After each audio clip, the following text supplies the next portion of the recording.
అందరికీ నమస్కారం. నేను మీ మధురి రంగసాయి రెడ్డి. భారతదేశం ధర్మసత్రం కాదు అని ఘాటు వ్యాఖ్యలు చేసింది ఏదో సామాన్య వ్యక్తులు, సామాన్య నాయకులైతే కాదు. భారత అత్యున్నత న్యాయస్థానం అయినటువంటి సుప్రీంకోర్టు ఇటీవల ఒక కేసులో చాలా గట్టిగా తీర్పుని ఇవ్వడం జరిగింది. అది ఏంటి అంటే, శ్రీలంకకు చెందిన ఒక వ్యక్తి అక్కడ నిషేధిత ఎల్టీటీలో పనిచేశాడు. అక్కడ కేసుల భయం అయితే, అది అరెస్ట్ చేస్తారో జైలు వేస్తారనే భయంతో అక్కడి నుంచి పారిపోయి శ్రీలంక నుంచి తమిళనాడుకు వచ్చారు అక్రమంగా.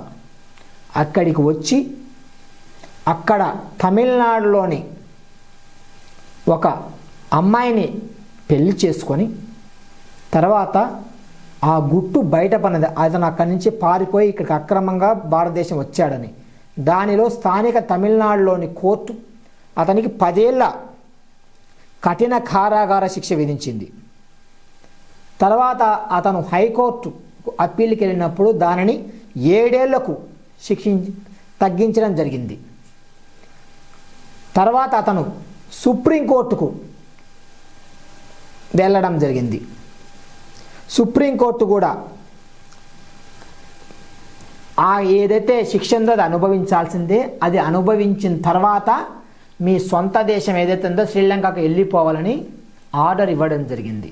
అతను నేను శిక్ష అనుభవిస్తాను, ఇక్కడే భారతదేశంలోనే ఉంటాను, ఈ దేశాన్ని గౌరవిస్తాను, ఇక్కడే నాకు శాశ్వత ఆశ్రయం కల్పించండి, ఎందుకు అంటే శ్రీలంకకి వెళ్తే నా ప్రాణాలకు ప్రమాదం ఉంది, ఇక్కడే నా పిల్లలు ఉన్నారు, నేను ఉంటాను అని సుప్రీంకోర్టును వేడుకోవడం జరిగింది.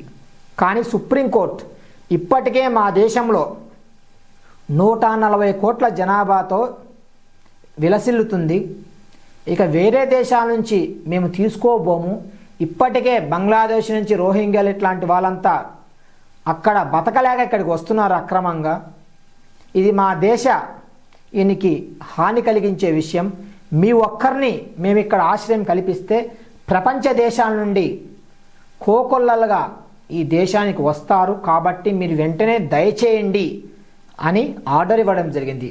ఆయన శిక్ష కాలం ఏదైతే ఉందో అది పూర్తయిన తర్వాత ఆయన దేశానికి ఆయన పంపించండి అని భారత అత్యున్నత న్యాయస్థానం అయితే ఒక చరిత్రాత్మకమైన జడ్జిమెంట్ అయితే ఇవ్వడం జరిగింది.